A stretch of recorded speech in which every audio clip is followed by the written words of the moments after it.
I spent a week refining this whole system. I'm not completely sold on it yet, but I have simplified it and I think it works quite well. The Lagoon table, one thing I'll say about the Lagoon, I'm going to double up on the mounting bracket. One thing I don't like about them is they're not as stable as I'd like them to be. So I'm going to buy extra mounting plates and double them up. The channel goes all the way up here. So that may help give me a little more stability on the wall. But as far as it doing what it's supposed to do, it does a great job. You get that right out of the way with all your stuff on it. Let me redo that because I had some comments about that. Okay, let's make believe we're working here. We're going to have an elevated floor in this area, so my feet will be up here. We're working on the computer, right? We're fast, and then you got to go to the bathroom. So here's what you do. Everything stays on your worktop. You don't move anything. Just move the table with everything on it. And you very easily pull out the toilet. You could do it with one finger if you like. Look at that. Okay, maybe it's a little tough for one finger. We'll use two. But it's a very easy move. Now that's if you want to use the toilet. And then you simply bring your table back in place. That's it. I am trying to figure different ways we can use this table in this position. For instance, if you put it here and you've got these two seats rotated and I've got a television here, you can watch a movie. You can sit back right here, watch a movie, and have your drinks here. If one of you has to get up to go to the galley, you just move this out of the way. It's quite simple. We all know how the Lagoon works. All right?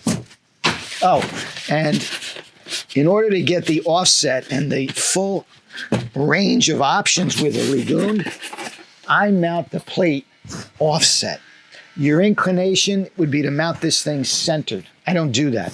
I mount it offset so it gives me more options in terms of how I'm going to work it. Now, yes, that does create a little bit of an imbalance with stability. Let me show you what's going on over here. Not too many improvements, but to take a shower, you would open the toilet. You can leave your workstation here. See that? Doesn't interfere. They work together. And then what you do, cabinet, what you do is you open one side and then you open the other side. And these things will click open and now you've got a wide open shower. And I'll have my controls on the port wall because we've got a lot of space behind the port wall to the window. So my plumbing will be there. Hopefully I can access it from a removable panel if need be.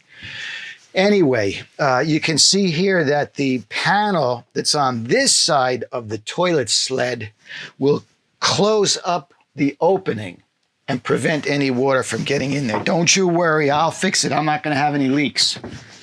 If you take a look at this panel, you know, you've got one panel here. This is the finished panel that goes on the outside. Well, there's another panel just like that on this side, and that will be waterproof.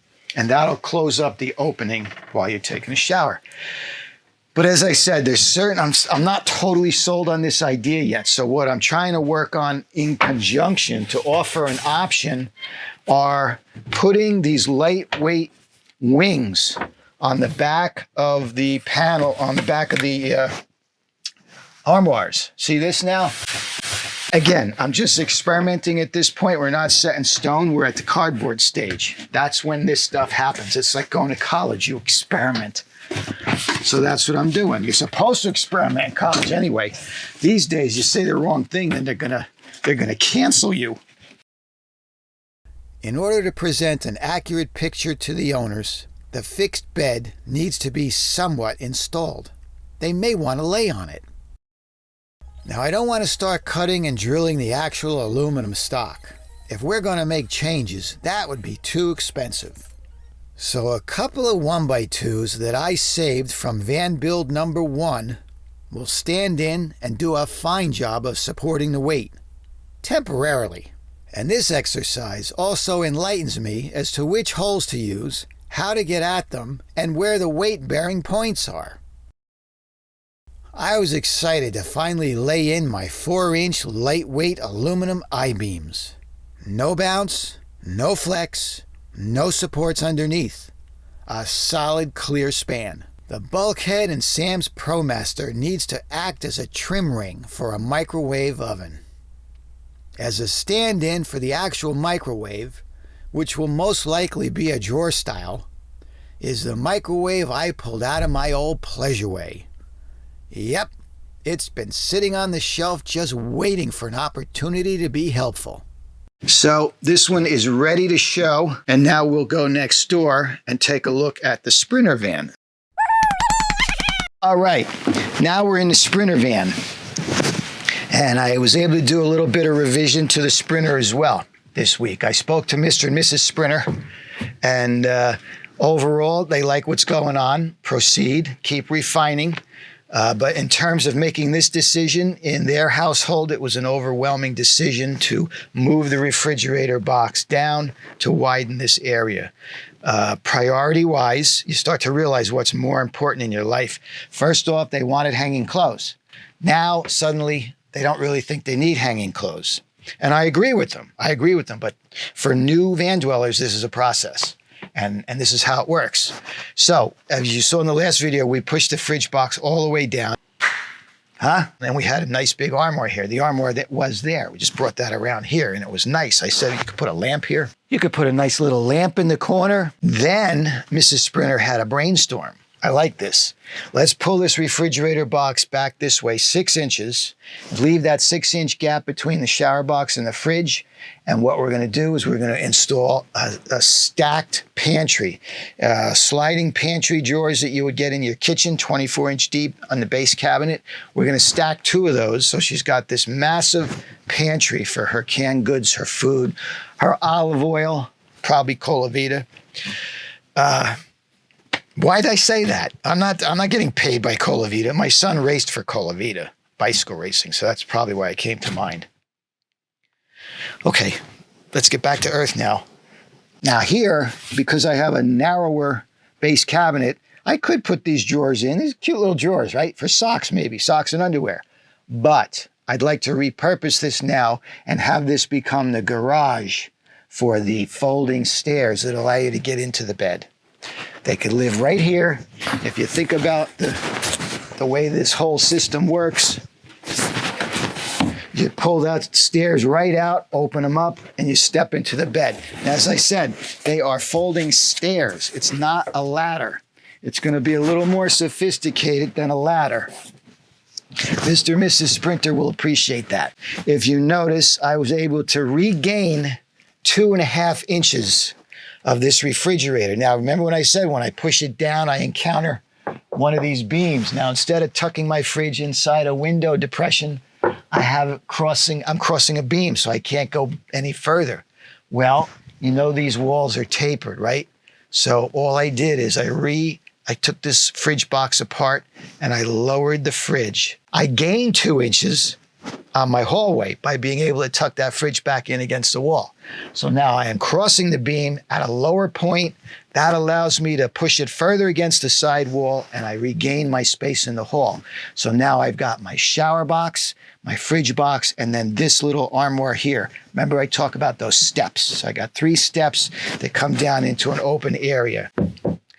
Again, this is not going to be brown cardboard. I don't know what we're doing here yet. All of this is still all a work in progress. It swirls around, and as I'm doing one thing, bing, I get an idea for something else over there. So that's how this process works for me. I do see something in here, some kind of a recess. See these little recesses? I see something like that. I don't know what it's going to be yet, like a shadow box with a little stainless steel stop rail. I don't know, almost like a spice cabinet, but not for spices. Maybe a book or something. I don't know, maybe fold out candelabra. But it won't be brown cardboard. Oh, I got to show you my idea for the table. I didn't get a chance to fabricate a test piece yet, but let me tell you, let me try to explain it. This is only a stand-in table. This is a piece of foam. It's not the actual table, okay? And when I do the actual table, I'll round the corners, all right? What I'm going to do is I'm going to get a piece of 80/20. This one, for instance, this is a beautiful piece of 80/20. It's 1.5 by 3/4 with 1 channel. It's a nice piece, very elegant. I'm going to inlay this into the bulkhead so it's flush. Then the table will attach with linear bearings and just slide back and forth, and there'll be a stop so it doesn't fall on. But you can leave your food right in place and slide this one way or the other to be able to get out if you have to. Now, of course, I'll have supports under the table that drop down, and that single support will move from side to side. You'll see the mock-up next week. That's going to work really well. So really, week by week, problem solving and doing it in hopefully an elegant way that makes them happy. Here we go. We're off for another week.